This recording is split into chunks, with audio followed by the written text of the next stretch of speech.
Hi, good morning, Mr. Cheong. Please do tell us more about the latest initiative that your association has introduced to improve our customer service.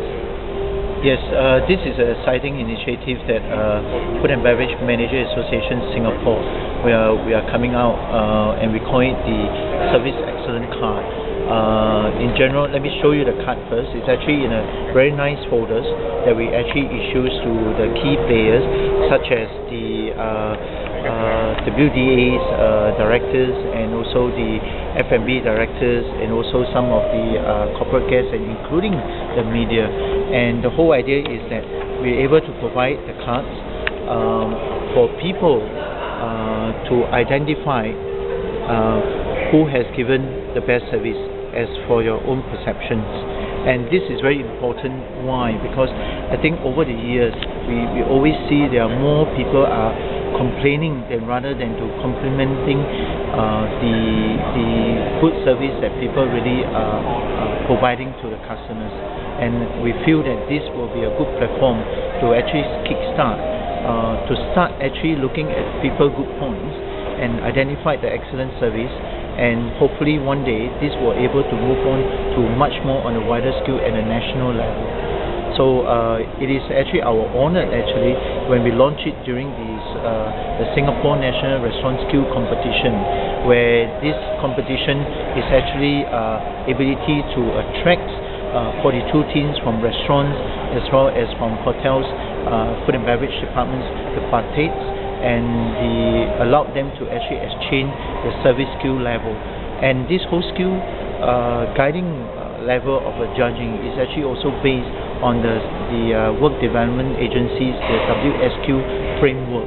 And the whole idea came in is also to ensure that we allow this to align, and hopefully one day we're also able to achieve that we're able to say we are proud to announce the Singapore service. So the service excellence is actually cards is really moving in line in contenders that we wanted to move to achieve that recognize the people who give the good service, and later on we can actually, whether you are foreign team members or you are a Singaporean working in the industry, it all that providing is we call it the Singapore smile with an excellent service. Okay. So what's the future like for Singapore right now for the next 5 years? Do you see that it's going to that landscape is going to change? Do people will give better service in the future? Looking forward, we believe that the people will begin to give better service in a way because of the two integrated resorts that actually launched in Singapore, and that actually have brought in a very wider base concept restaurants that come to Singapore.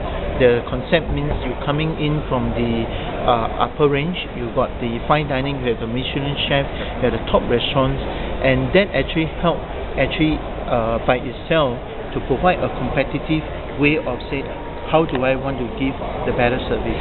That's the reason why for the next 5 years you will see fine dining is coming back to the markets, and then at the same time good service attitude will be introduced back to the industry again. And that remind me in the 70s and the 80s where in Singapore one of the max way of you finding the real accent of service actually derived during that point of time. As years go by, the gapping is getting wider as less people want to join in the industry, but today is really happy to see that this is going to come back again. Why? Because the attention of service plus the foreign influx of the foreign workers to joining this food and beverage industry will actually help to upskill the entire level. Well, thank you, Mr. Cheong.